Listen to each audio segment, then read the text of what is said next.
it's no secret that scary movies are known for their franchises, some notably better than others.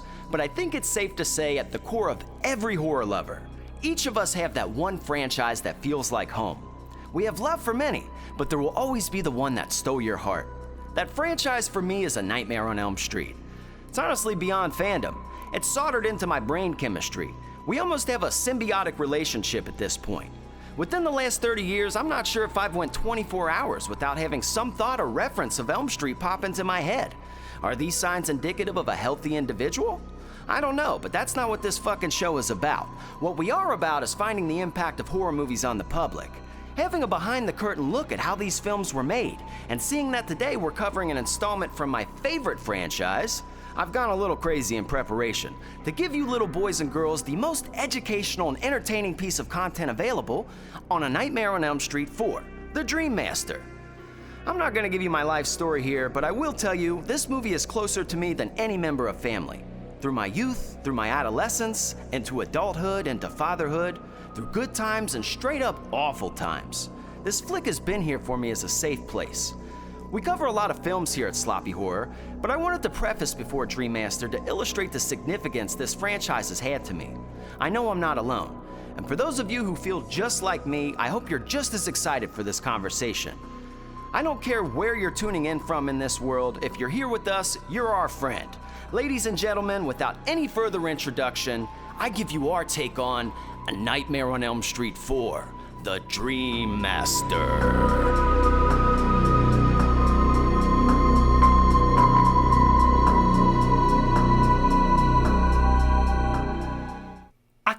Sleep tonight.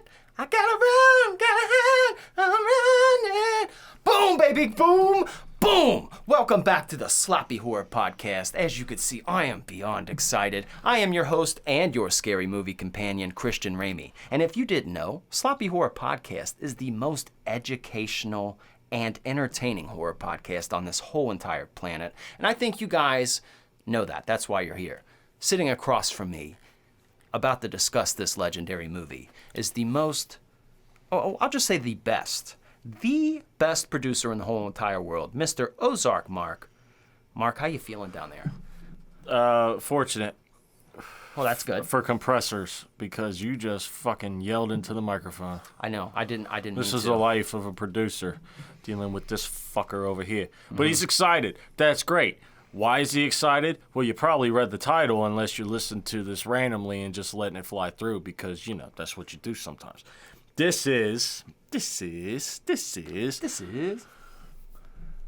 next chapter of Jam It In Your Box Office, and we got two head-to-head things going on here. If you're aware, if you follow the show right now, tonight, this very moment, we are discussing a nice round of hardcore podcasting entertainment right up in your ass with one of the legendary films that this man gets fucking chubbies for, sticky pants for. That's correct. I'd say rock hard. Rock hard, sticky, chubby pants. That's right. It is Elm Street 4.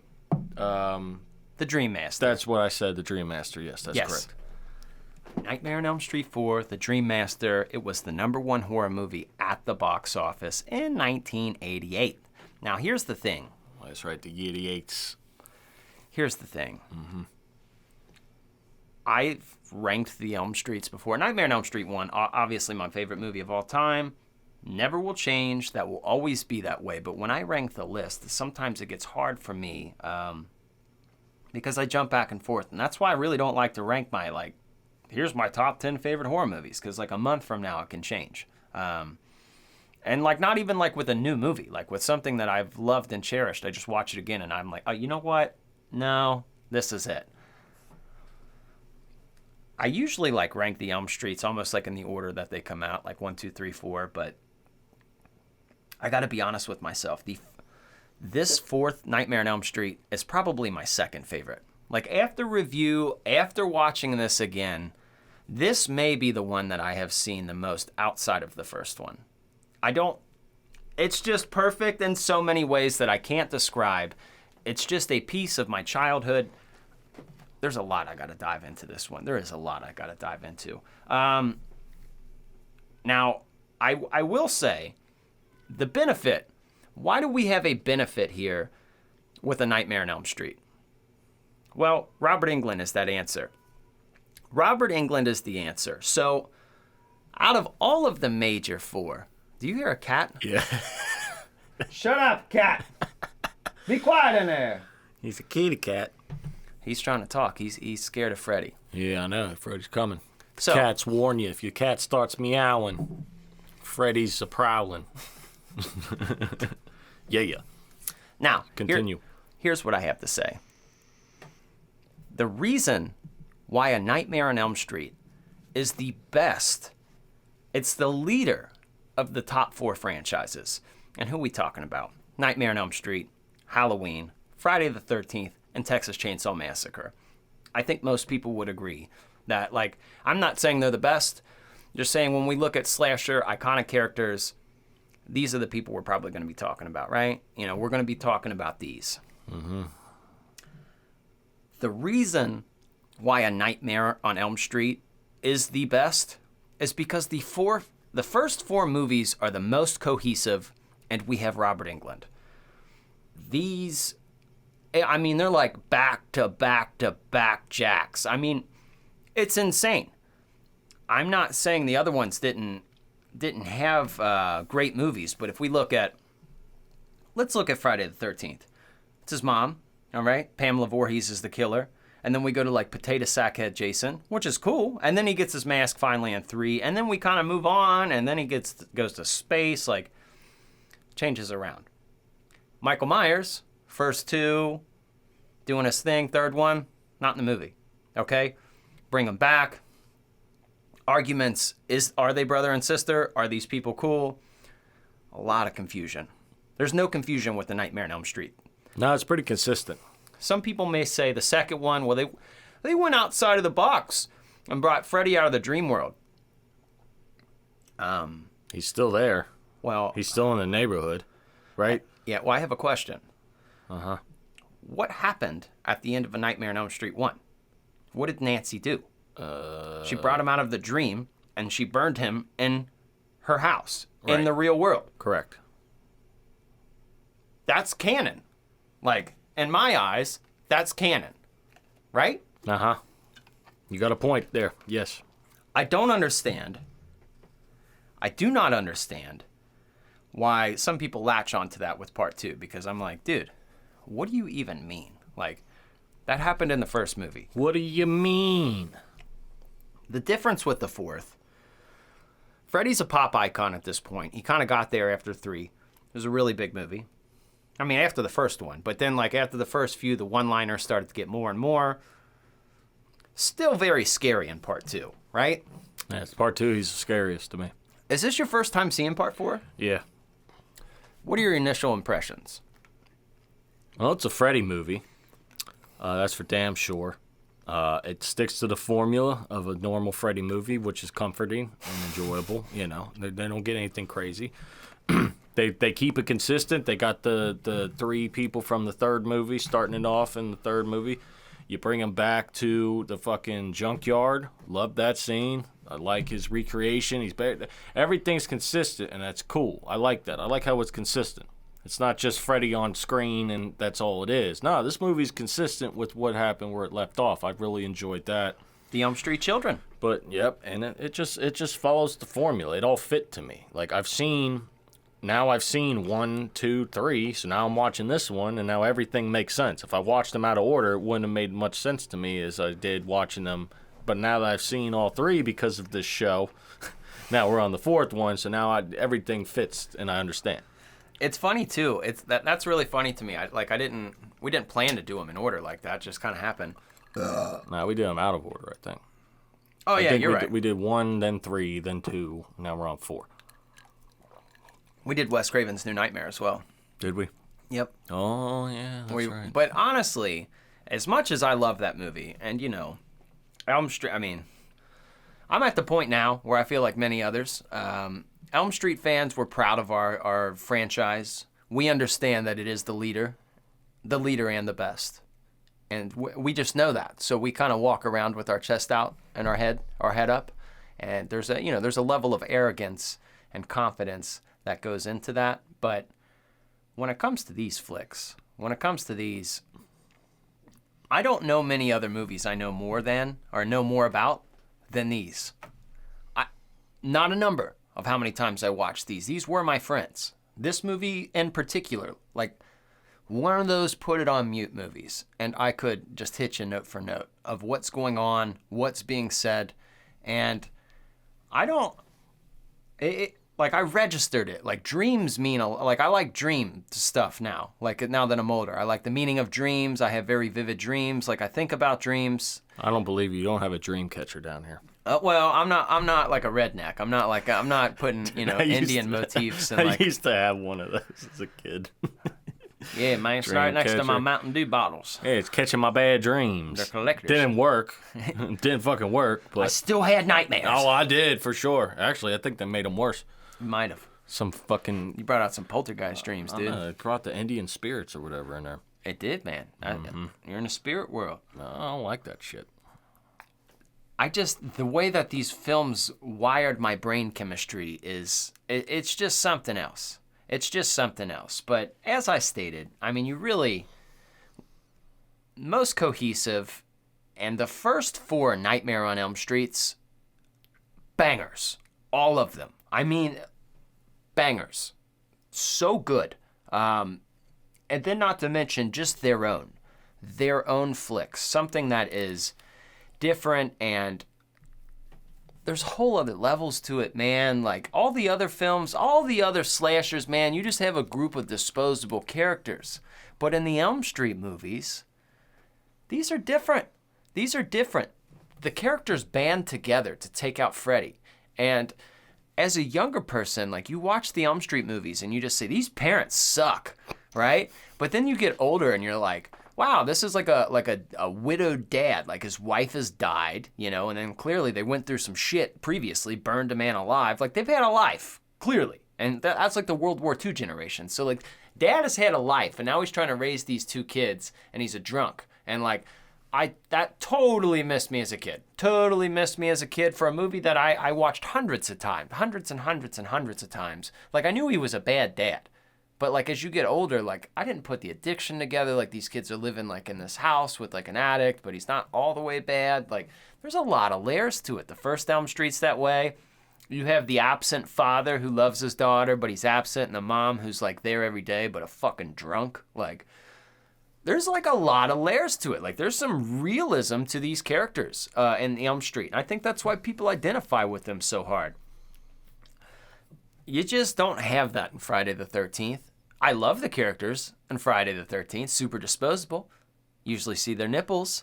And then you usually see them get meat cleavers in the head and all kind of stuff. Crispin Glover doing his dance. And then like, hey, where's the corkscrew? And they're, that's great. I love that. But the characters were dicks to each other. It says you're a dead fuck. They were mean. Elm Street kids stick together. And there's just something about that. Like I don't know. It just spoke to me when I was younger. I felt like that was something I was going to have to do when I got older. It was like me and my friends are going to have to like band together to beat this thing the parents aren't going to believe us. And these movies, and I hate to get too deep into film theory because sometimes they drive me nuts. Like I don't want to hear Michael Myers is the personification of evil. And he is the true representation of male sexuality and its overdominance of women. Like, yeah, go fuck yourself. Shut the hell up. Shut up. You're ruining it. That sounds a lot. Stop ruining stuff. It's not meant to stop. You're not supposed to think that hard when you're watching these things. It's not what they're meant for. I agree with you. Stop doing that. 100%. And knock it off. And that sounds a lot better than saying, hey, John Carpenter watched Black Christmas and wanted to make a cheap slasher movie about another holiday and make a quick buck. That doesn't sound as good. Now, he did, and it was awesome. But, like, that's a really hard pill for some people to swallow, that their favorite directors made movies for profit. Well, then y'all better start doing your throat exercises. Yep, I agree. But for a person who just did watch the slashers as they were intended to be made and have a lot of fun, going back as an adult, I will say that there are layers to it that I just didn't perceive or I didn't see as a younger person. But a lot of these families are messed up because of what happened with the Freddy situation. Like, a lot of these families are torn. Kristen's divorced mom, she's not a good mom. Like, obviously, she sent her to the psych ward before. And then we have to talk about, obviously, they switched Kristen's character. It wasn't Patricia Arquette who portrayed her in part 4. They changed the character, or the actress, to Tuesday Night. And she's the one who sang, the song at the beginning. Running. Mm-hmm. So I actually really appreciated her performance. After all these years and that these movies are so close to my heart, that's what they are. And I don't see it any other way. And I think the fact that the rest of the people were the same, if they changed everybody, that would have probably been weird. That would have been lame. Yeah, you can't do that. But Kincaid and Joey came back, and I liked that. And my favorite Freddy Krueger kill is in A Nightmare on Elm Street 4. There's no denying it. There's no way around it. When I was a younger man, I haunted in haunted houses for a lot of years. And as the years progressed, I was able to make my own characters, which was nice. But initially, I was able to be Freddy. And that's just what I did, dude. That's just what I did. And this movie is what I would watch. And scenes from this particular movie, I would just get amped up. And it was the junkyard scene in A Nightmare on Elm Street Part 4 when he kills Kincaid. It's the first kill of the movie, the first nightmare, or not first nightmare, but the first death nightmare. And not only are the special effects so cutting edge, we'll get into that later. They're cutting edge. They're insane. It jacks me up. And Freddy, when I was younger, that terrified me. And then I grew to love it. But the assembly of him in that nightmare was just, it's gorgeous. I mean, just a gorgeous piece of filmmaking. If you start that scene from the moment when the door opens up and his dog Jason walks in and Kincaid sits up, Jason? Oh, it's just you, boy. And he comes over.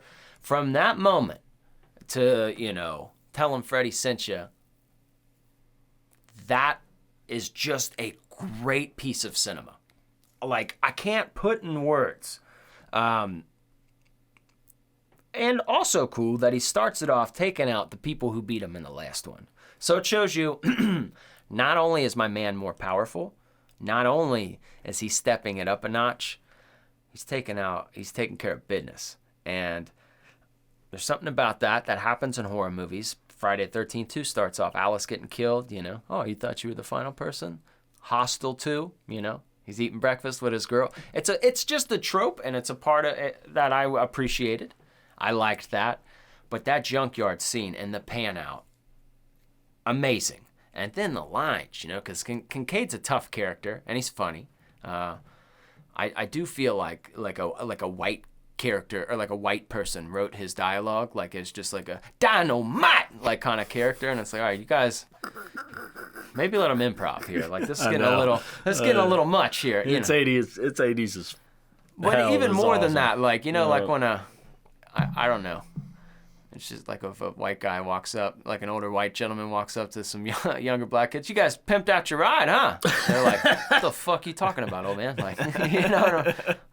Big gulps, all right. We'll see you later. Oh, there's a fly. Why is the fly back? I don't know. So it's too early for the fly. But that first nightmare, I don't know. Maybe other Elm Street fans can relate with me here. I'm sure they can, buddy.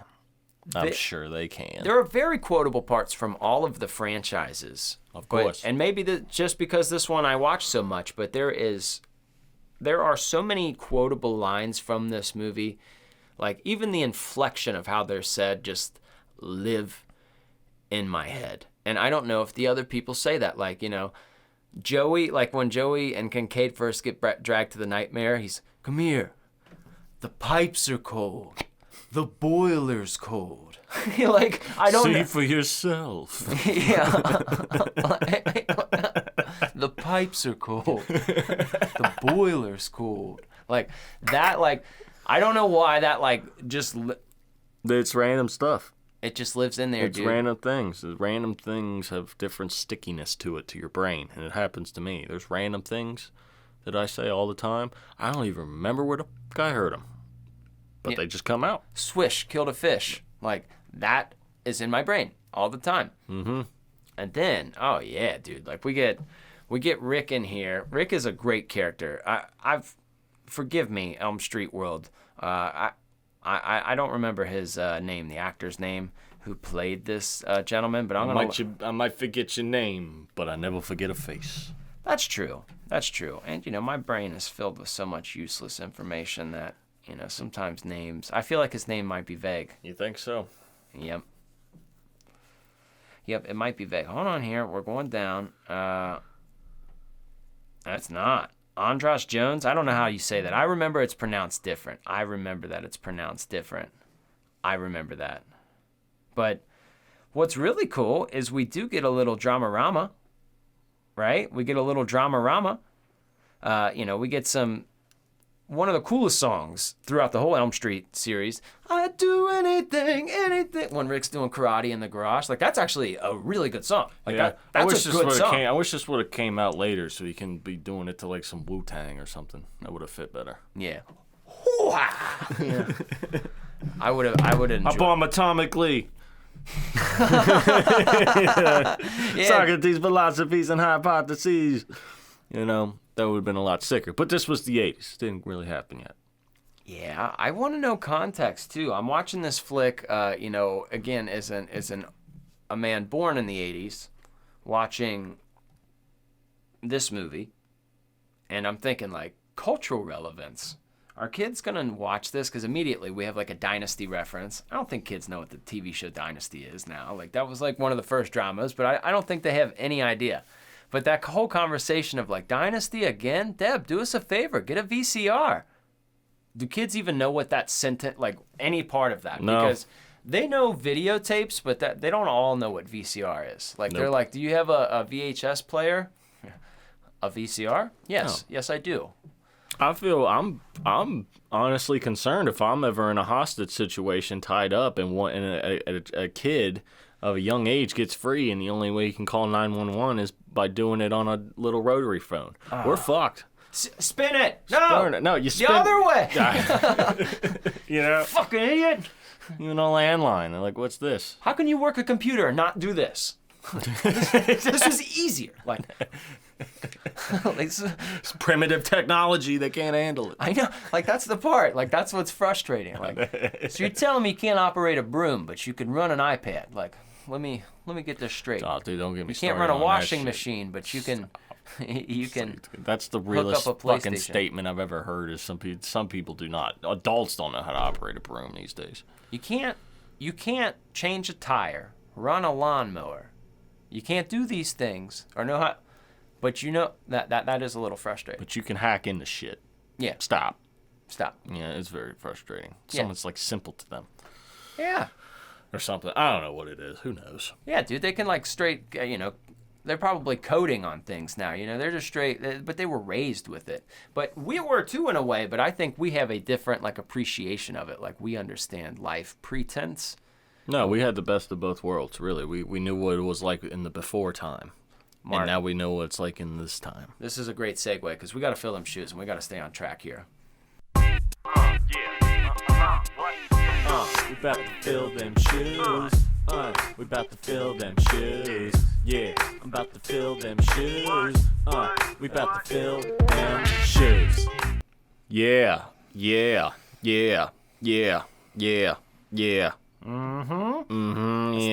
Time to fill your shoes, boys and girls. That's right. If it's your first time here at the Sloppy Horror Podcast, which it may not be, but if it is, I'll let you know that we do this segment called Fill Them Shoes because I think context and relevance is so important when it comes to movies and understanding them. I don't want you to go back and watch an old movie and just tell me it's corny. Well, you just weren't in the year it came out because it wasn't that corny then. So what we're going to do is list some events and list things that were happening right around when this movie dropped to give you some cultural context. And Mark, this is August 19th, 1988, okay? We're talking the height of denim jackets and Marlboro Reds, big hair, all right? Girls were definitely sucking dudes off the White Snake, all right? That was just the thing. White Snake was cool, all right? That's what people listened to.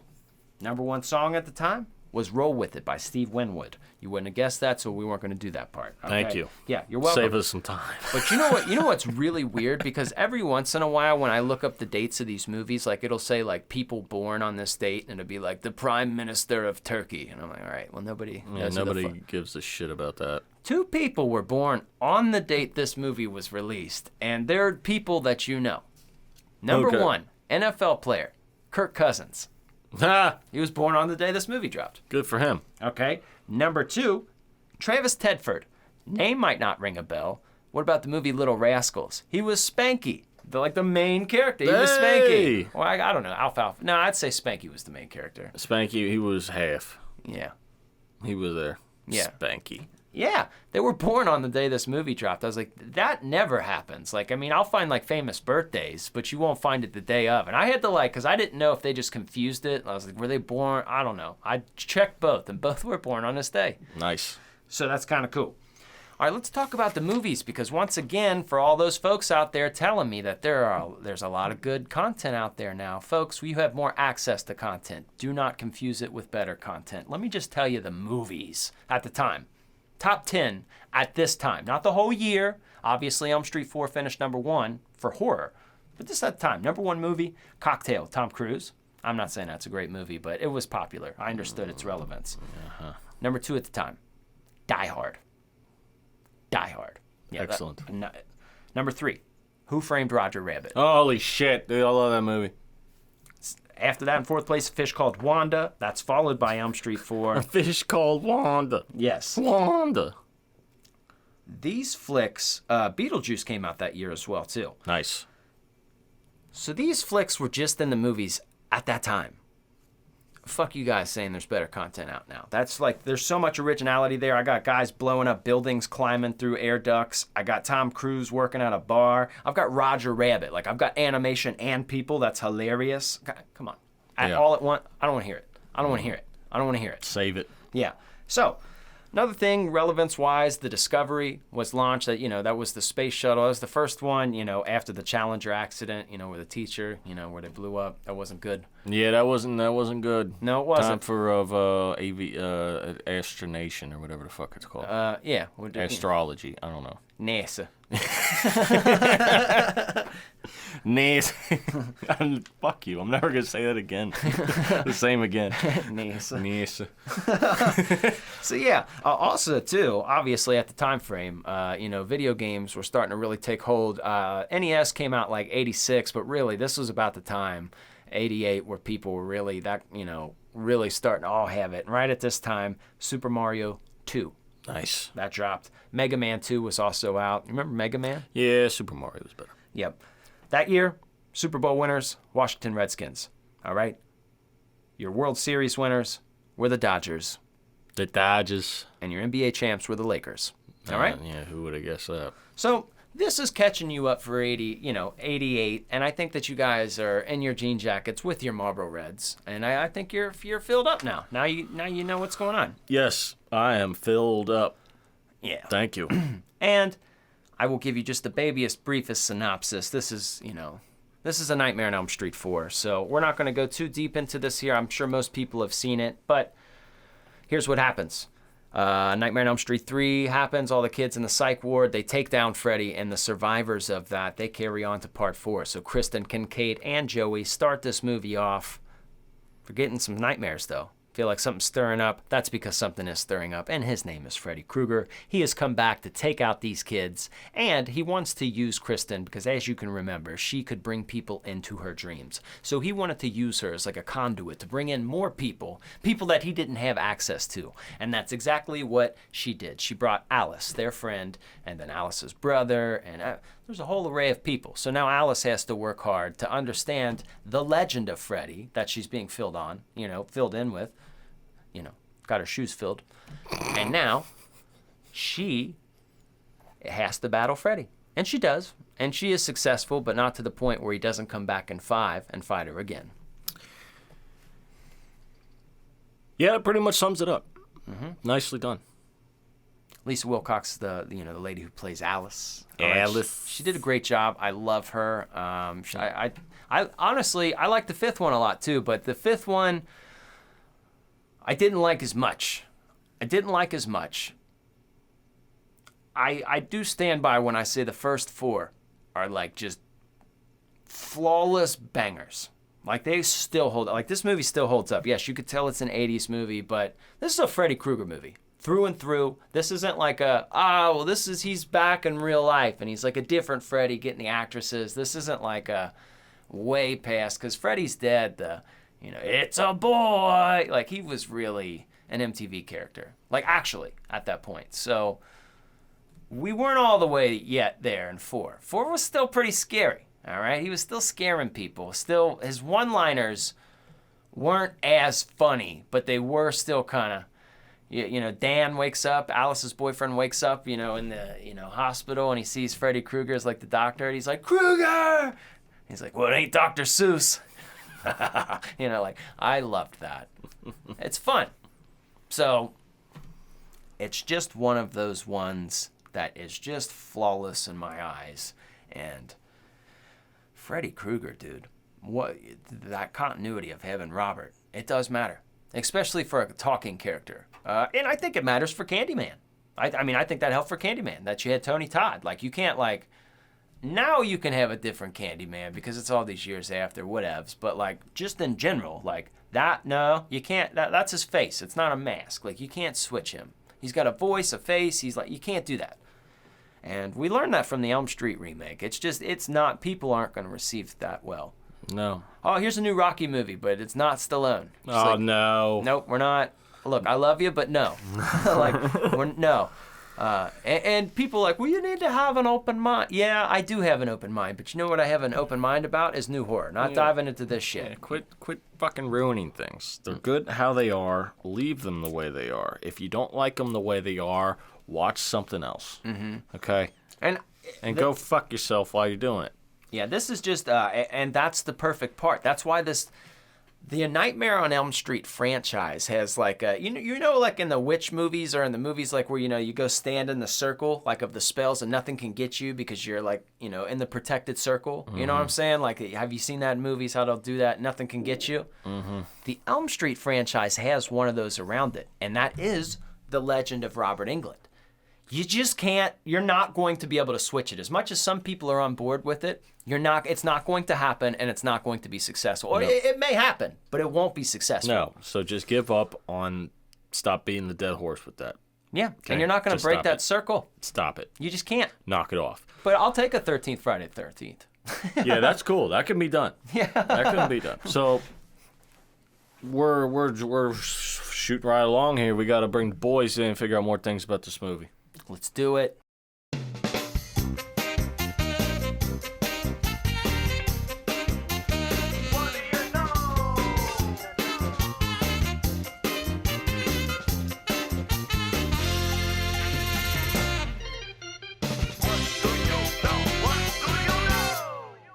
Aha!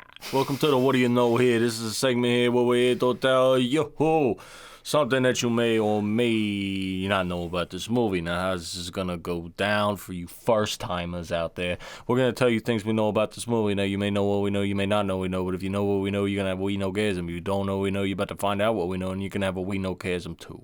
10 points altogether. No. I hate you so much. I hate you so fucking much for that. I hate you. You're ruining. It's not easy doing this thing, okay? I hope you understand this. Like, it's not easy. But anyways, I think it's my turn to give you a fact something about this movie here. So check this out. I want to hear it. A Nightmare on Elm Street 4, The Dream Warriors. This movie that we're talking. Not The Dream Warriors. What'd I say? Dream Master. Yeah. Yeah, I got it. Okay, I Quattro. got it. Like, you stop messing me up. Anyways, so the Dream Master guy, that movie. During this movie, they ran out of money. Uh-oh. Oh, no. Now, budget is a big part of the film. So you got something. You got to make something out of nothing here. That's what you got to do in filmmaking. That's what happens. Sometimes, the well runs dry. So we're going to the part where the Karate Kid fights Freddy. That whole sequence, right? So, that was his whole thing. He did the Wu-Tang style. He started kicking ass. So originally what was supposed to happen if they had a budget was that whole elevator scene. It was supposed to be a whole big shebang. It was supposed to go through a portal, a realm, and all kinds of crap. But they ran out of money, so they just had him fall there, and then they had him fight an invisible Freddy. Now Well, it it worked. works, yeah. It all worked. Bow to your sensei, young grasshopper, whatever the hell he's doing, fighting afraid. It worked out. It was a good little make it something out of nothing, but it was supposed to be a lot more spectacular than that. But they ran out of money, so that's what you got. That's insane. It was a pretty good fact. I actually didn't know that. That's pretty interesting. I know, that's why I told you. That's a pretty interesting fact. Thank you. Well, Mr. Robert Englund himself, our Freddy Krueger actor, his favorite scene from the whole entire franchise lives in this movie. And that scene is when Alice and Dan are caught inside a nightmare and they're stuck on rinse and repeat. They keep going to the truck. Excuse me, there's something in there. It's not right. I need to see a doctor. I'm dying. Okay, I digress. I digress. These two fuckers, they get inside the truck and they keep going over and over and over, and it's the same dream loop over. I feel like they're going in circles. Yes. And Robert Englund says that's his favorite because he says that to him, that's the most accurate representation of how a dream feels like. Because nothing absolutely. really makes sense and you just keep doing the same thing. No, absolutely. And I do. Abso-fucking-lutely. I agree 100%. Oh, yes, 100%. Yes, it makes a lot of sense. Yes. All right. Now I'm going to tell you a little something else I know about this movie. Oh, good. So this is involving a junkyard scene, all right? Where they're filming this, and they're doing this. I forget, at the state they were in, they could not stack, I think it was more than 3 cars high. What? Yeah, in a junkyard. So they had to come up with a different way, a different method, something to do. So that's what they did. They made, obviously, some, the scenes where Kincaid is in, they made some fake things to stack up, and it looks nice. But the outside shot, when they do the pan out at the end, right? It's pretty crazy because they use something almost like the size, this table we got here, like a dining room table. And they had miniature cars that they glued all over, and it looked really cool. And, they made it look like the gap that he was stuck into. So when they zoomed out, they did that. But they even did one further. They made like this on a piece of glass. They made the world, like a giant globe. And they had it all filled with cars. But they left out a little square of the junkyard. So when they panned out, it looked like it was all in there. They're in the middle of the square in the junkyard, and they start to pan out, and then all of a sudden you see the whole world's covered in cars. And I never, really knew how that effect was done until I watched that little, Nightmare on Elm Street 4 documentary. They made one for like the making of, okay? And you actually got the tape behind you. It's a very valuable tape. I mean, semi-valuable, but it's a hard find. It's a hard find. But I learned that. It was pretty interesting because I didn't know how that was done. That looked really cool. That's movie magic at its best. Very cool. So, how you think one thing's made? This is before all the CGI stuff, so that's very interesting. Somebody's brain went there to be like, Absolutely. You know what? Somebody had to think of that. Give me a piece of glass. Yeah, give me a piece of glass with a bunch of toy cars, and we're going to make this happen. Yeah. Ingenuity right there. You don't find that anymore, unfortunately. Wow, that's an interesting fact, though. Yeah, that's all I got, though. That's all I got. You got anything else? No. No? Okay. Well, I think that's 3 facts for the Elm Street, fans. Yeah, that's good. That's what we call a trio for you people that are listening. Yeah. Yeah. All right. Okay, we got to go now. See you guys. Mark, this is pretty interesting, dude. This is pretty interesting. I love the fact that me personally, horror movies have to dance around ratings, all right? And they especially did back then. Like, that was just the way of the world. And ratings mattered, obviously. There was a point in the early 80s and late 70s where they didn't. And we often discuss how Jaws is a PG movie. And it's just weird. Certain flicks didn't apply. But after some time, after the slasher boom, what happened was people started to get pushy, or the MPAA in particular, and they really had problems with horror movies. And in the 80s, you had things like Evil Dead. You had things that were just so gratuitous in comparison to what people had seen before. And they started to be dicks. You'd send in horror movies, and you'd have to start to compromise with them. They would say, hey, we'll let you keep in that stabbing scene, but you got to take out the titties in this scene. And like you'd be like, well, I want to keep the titties, but let me take this out. Like, so you really had to bargain with these people, and that's how people got movies made. Until they found a glitch. They found a hack to get past this. So Elm Street 4, and isn't the only film, but I know this is one that's most talked about or in my eyes. What they did, Rennie Harlin, the director of this movie, he made Elm Street 4 the way he wanted to. And then he added an extra scene, a very gory scene. It was super gory. It was something to do with like at the beach, and like I feel like there was nudity involved and crazy things. But it was over the top. And they didn't want that in the movie. But they just added that so when the MPAA went to watch their movie and like they knew they would say that it was too gory, they're like, all right, well, let's bargain. How about this? We'll just take the most gory scene out. Are we good then? And they're like, yeah, we're good. You bowed to us. And they're like, actually, bitch, this is the movie that I wanted in the first place. So they tricked the MPAA, and I thought that was like a cool little like, ha-ha. Ha-ha! Got you now. That's right. How do you feel now, stupid? Outsmarted you little idiots. How do you guys like that, dummies? Yeah. How you like that? So jam that in your box office. Before we get to the rating, Mark, I do want to make sure that we just jump really quickly through.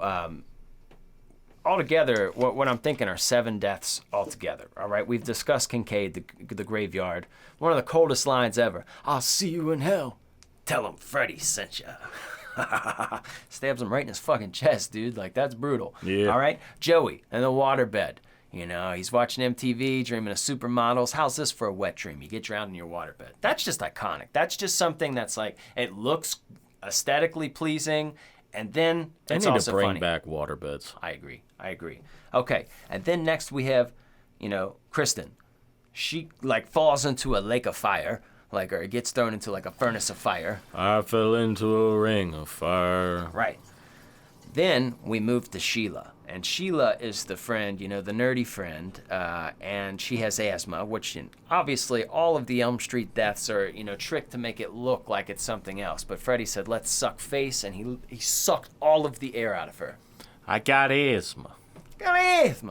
Kia, he has asthma. And then, obviously, we have Rick, who gets karate'd to death. He gets karate'd. Mm-hmm. And then we can't forget about Debbie, who literally turns to a cockroach, and then Freddy... Yeah, she got done dirty. Yeah, Freddy squeezes her in the Roach Motel. That's creative. She said that she watched The Fly to kind of, get a little inside, because Jeff Goldblum did such a good job at that. And then, obviously, at the end, we have Freddy himself. And we will include that because Freddy's deaths are generally graphic. And all of the souls that he has consumed, his chest, they start to come out of his chest. They built this big, giant set for that. And there's some really cool scenes on YouTube. You can go behind the scenes and look at this just giant chest piece display that they had. And they just had, it was almost like a latex, and these people were just trying to swim out of it. Like, it looked very neat. But I would have never thought of that. Never in my mind would I have this is what we have to do to make this work. But they did. Looked great. Really enjoyed that. So we're definitely including his death. One of my favorite Elm Street parts is in this movie as well, too. From the whole franchise. There's a part where it's right when Kristen dies, okay? And she, she's like, here, you'll need my powers. And she gives them to Alice. And then, Freddy, he catches the spirit of Kristen, and he's like, I don't know. I'm like, damn, Robert, what was that? You slipped that one. I mean, I know he's done tongue action before, but it was a really funny one. It was just straight. I think it's because the shirt, he's... it's what the fuck? He was feeling it that day. He's like, I don't know, man. Mine probably feels pretty good. I never had a spirit enter my body. I'm sure it's kind of probably orgasmic. Who knows? Mm-hmm. We could be missing out. Why do you think all these people ghost hunt? I don't know. Oh, you're probably onto something here. It could be. I don't know. You remember in Scary Movie 2 when a ghost came and banged a girl? Yeah. that was one of the funniest scenes, man. I lost it in the scene where the funeral scene where he pops out of the casket. Hello. Yeah, just, hello, baby. Yep. It just caught me off guard. It was hilarious though. I enjoyed Rick a lot as a character. Even him like dropping down, like at the beginning. Like the dad was a realistic dad. Just like, what are you waiting for a limo? Dads can't just say, "Have a great day, kids." It's gonna be like, You're going out wearing that? It's like she's fully covered. Like, what's the problem? yeah. Wait 30 years. You dog. cannot be any more unsexy than that outfit right there. Like, come on. Like, you should be a proud father for that. You should, dude. Yeah. What are you thinking, bro? You're gonna rock the boat. Dude, there was another scene that it was just hilarious. It was before Kristen's death. I think it was somebody else died. I think it was right after the waterbed death. And they're at school. And it's Rick, Kristen, and Kristen that was like Sheila's. yeah, and then Kristen, she runs over to these lockers down a hallway, and it's Rick and the jock guy talking, and then he just like gets all emotional, and he just fully sprints to Kristen. Hey, get out of here! It's just such an Where is she, bro? It's such an unnecessary run down a hallway. It's just, and he's like booking it too. His legs are flapping. It's hilarious. His run's hilarious. Oh man, The jacket's cool too. Yeah. He definitely. That was a very funny part of the movie. it's not meant to be funny, but it is. You know what I mean? Just that random those- spurt of emotions. Yeah. How have the adults and Springwood not have like realized like, hey, like we have about a dozen teenagers that die every 2-3 years. Like, are we not gonna like try to fight them again? Like, are we gonna really Just move. Yeah, but are we just gonna act dumbfounded that like, oh, these kids are dying. What's up, Freddy? No, we killed him a long time ago. Like, no, we're hip. We know what's going on. We know what's going on. I guess in Freddy versus Jason, they had that approach. The town was on lockdown. Like, we don't talk about them. Like, Yeah. So I guess it did form to there. So I did appreciate that. But, like, you think at a certain point. Well, if they became aware, it wouldn't be such a great movie now, would it be? No. But if there was let's just say there was a camp and a lake resort where there were, total 90 people murdered throughout a decade, I don't know if people are going to be like, well, let's go to Camp Crystal Lake. Well, people are going to keep going there for just that simple fact. You might get that. You might get like the creeps, Right. that kind of deal. People but just do that shit. But not like, yeah, let's send our kids. Like the one Friday the 13th had all those kids. It's Same thing with the Blair Witch phenomenon. Yeah, it's true. Everybody fucking ran there. You ain't lying. Fucking weirdos out there are attracted to that shit. White people. It's all white people. Dumbasses. Look what you We're done too did. curious. Yeah. We're too fucking curious. I'm a victim of it myself. Let's pet this lion. Dude, I want to pet a lion, dude. I see don't. I see these videos of these big cats on TikTok. These ladies just come up to tigers. Fuck them. I'm I'd be so terrified. jealous. I'm not so terrified, but like, They've also been caring for these animals since they were like babies, like little cubs. So obviously, they're gonna know that. But like, what if they get mad at you? Just one it swipe. doesn't matter. It's the dominant thing. They're stupid animals. You're the dominant one. You have thumbs. You know what I mean? You feed them. You do everything. They're not gonna bite the hand that feeds them. I mean, most of the time. But who the fuck knows? I don't know. But I would take that risk. Mm-hmm. I would take that risk. Let's start small with like the cool kitties that got like the pointy ears and stuff, like the little desert. You know what I'm talking about? The lynx. Yeah, you don't dive in. Yeah.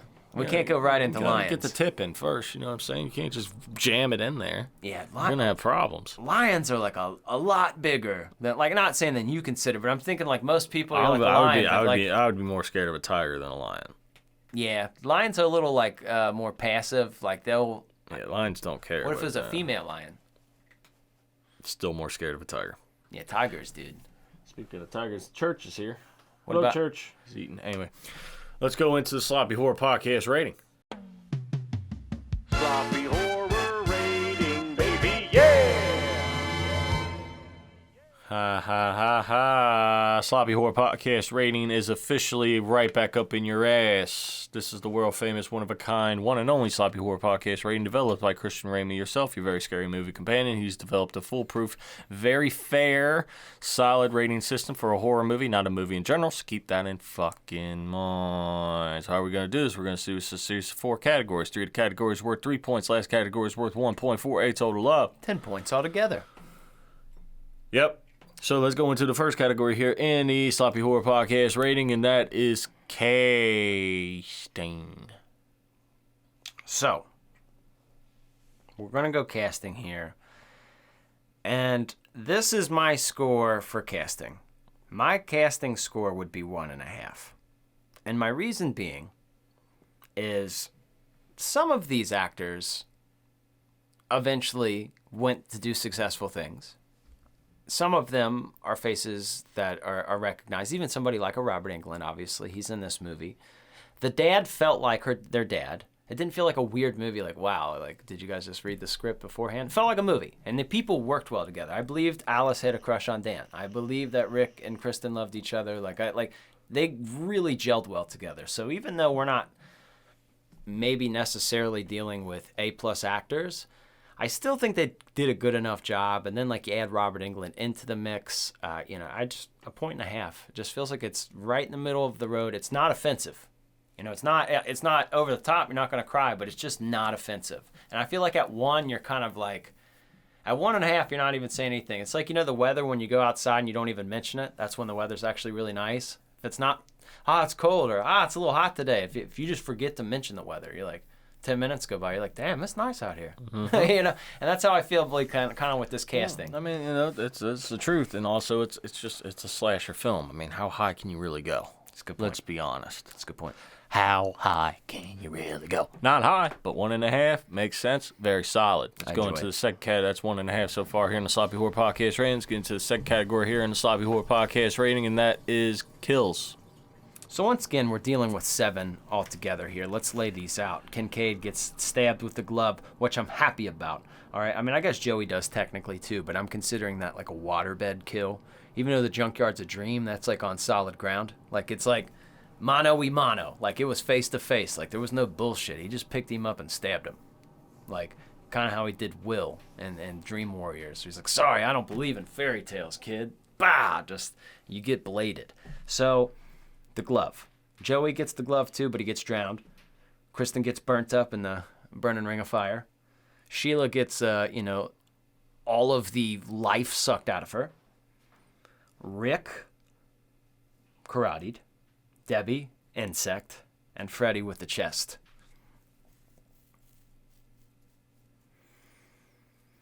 It's screaming 2.5 to me.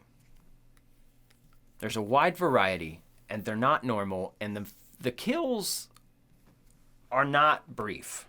They're long. They're played out. They're very original. A lot of work put into them. But there's just not like the one in this movie. Like it doesn't have the Johnny Depp bed spray to me. The Great Kill's my favorite kill of all time. I just admitted earlier. But it doesn't have like that. Not a 3 for me. But I do feel 2.5. What say you, Ozark? I'm open to conversation here. No, that pretty much sums it up. I agree with that, yes. There's nothing there. There's nothing there that sets it full send, as the kids say. Mm-hmm. All right, it's right there. All the deaths are impactful. They're all variety. We got it. But it's nothing like, oh my god. There's nothing there. But it's great. It worked. Everything's fine. It's good. It's good. It's 2.5. That's very generous. Okay, 2.5 is generous for kills here. Not everybody gets a 3. Not many people get a 3. 3's hard to get. It is. So that is 4 out of 10 so far here on the Sloppy Horror Podcast rating. Let's get into the final 3-point category here in the Sloppy Horror Podcast rating, and that is fear.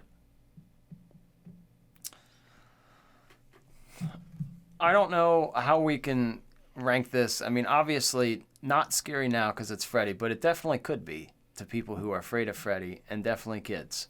But this movie traumatized generations of kids. When I was younger, this movie terrified me. When real little, terrified me. It was Freddy. There was no denying that. He was super powerful, but he's become, at this point in the franchise, he did kind of become a pop culture icon, but that was the start of it, in my opinion. That was right at the start of it.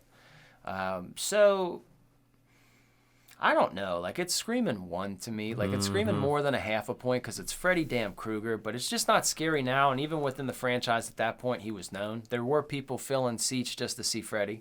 It's a 1. It's a 1. because you have the children aspect and you have just people who are grown adults are still scared of Freddy. You can find them. It's hard to believe for us, but there is. Well, People I'm scared. going to loop them in because, you know, yeah, you get the half point for current kids, but the old kids who are now adults who are afraid Yeah. of, you know, where you're like, oh, dude, that movie got me. My older brother showed it to exactly. me, and I pissed my bed. Yep. You know? Absolutely. Yep. So that is 5 out of 10 so far here on the Sloppy Horror Podcast rating. Let's get to the final 1 point category for half a point each here on the Sloppy Horror Podcast rating, and that is rewatchability. I'm giving it a yay. Who would have thought? Who would have thought? Who would have thunk it? Who would have thought that this movie would have been rewatchable? But it is. Surprisingly, it is. Surprisingly, it fucking is. I hope you look like that when you're old. I probably will, because you are stressing me out. So now, You should be like dude, that. this dude. hurts my face so much. That's why old people are mad. I know. I can't wait for you to see that when you edit that. It's that permanent face. I'm gonna be one of those old guys. I have a permanent face. I swear to God. But anyway, enough with all that. That is a total of 6 out of 10 for Nightmare on Elm Street 4: The Dream Master. Here on the Sloppy Horror Podcast, right back up in your race. Yep, There you that's go. it. That's it. There you go. There you go. Now you know. Now you know. Now everybody knows. You're in the know. You are in the know. For sure. That was a very noisy chair. It was like a sound effect. That's great though. That's great for Elm Street 4. That makes a lot of sense. It's on the above average. It's above average film. It's over 50-50. And that's fair for especially where this was at and what particular time it was. Important part of the franchise. I know there's a lot of people that love this movie. And I will say too, if you're a first-time listener, if you happen to check out this episode because you are a Freddy fan like we are, do us the biggest favor you can do in the whole entire world and make sure that you are subscribed to our YouTube. Also make sure that if you're like an audio listener, if you're a person listening on audio, be sure to, give us a rating, a review. It goes further than you think. And I've been busting my ass trying to clip these shows up and putting them out there. So if you guys see these clips, all these reposts, sharing them, it helps more than you know because you'll have 0 advertisements on this show. You want to go to my YouTube or our YouTube page? Guess what? I'm not going to be selling you stupid shit. No earwax cleaners, no nothing. Every other video on there is people trying to sell you something. Horror means too much to me to do that, so I know that you guys got our back. And for those people trying to take that extra step, you want to take it to the next level. Our relationship. Well, you can go to patreon.com/sloppyhorror. On there, you will find a whole list of bonus episodes for as cheap as $3 a month. You can get access to all of them. And, helps us keep the lights on around here. And you want to go a step further, get some merchandise, you should see in the description below the video or this, episode, if you're an audio listener, you'll be able to find a link for all that merch. Mark worked really hard to put all that stuff out there. So you guys... Thank you. I mean, seriously, this is my dream to be able to talk talk these movies with you guys. I mean, I'm going to be talking about them regardless, but to be able to give almost like a thesis or educate anybody on them or just even entertain anybody on them. That is me living the dream, brother. That's me living the dream. So you guys are help keeping it alive.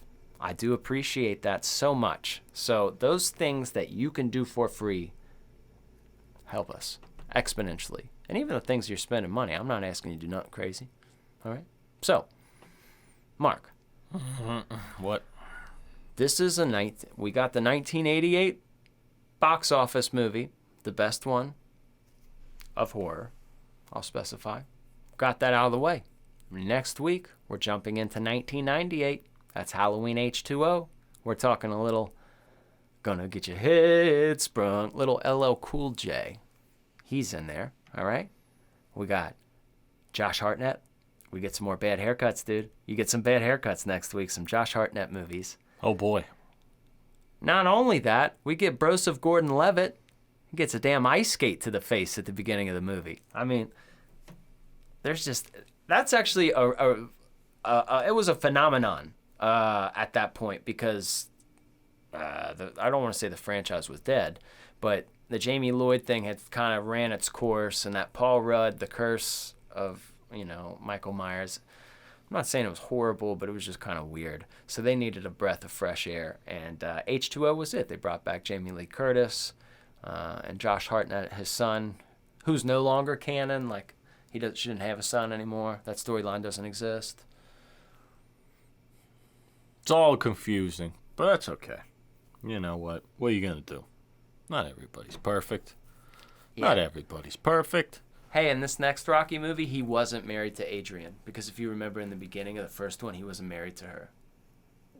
You're like, what? All right, don't get all worked up. What? Don't get all worked up about it. Well, I enjoy H2O because it's still the canon. It's still a story. Well, sure. I'm not all worked up. Yeah, you are. All I'm saying, all you folks out there bitching about the sister thing and it was never supposed to be that, that's really weird. Can somebody tell me what the opening of the 1978 John Carpenter's Halloween is? Just the opening scene, what do we see? A first-person view of a young Michael Myers doing what? What's he doing?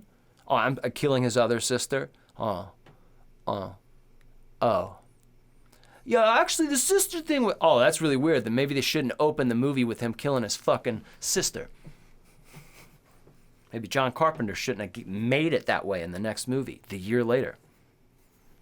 Actually, this dick, all right? What we're going to do is talk about the way that they're supposed to be made, because I guarantee you this, Ozark Mark, 10, 15 years, people ain't running back to Halloween Ends and Kills and all that shit. You know what they will run back to is the originals. And H2O will fall in that category. That was a fun time, man. Hell yeah.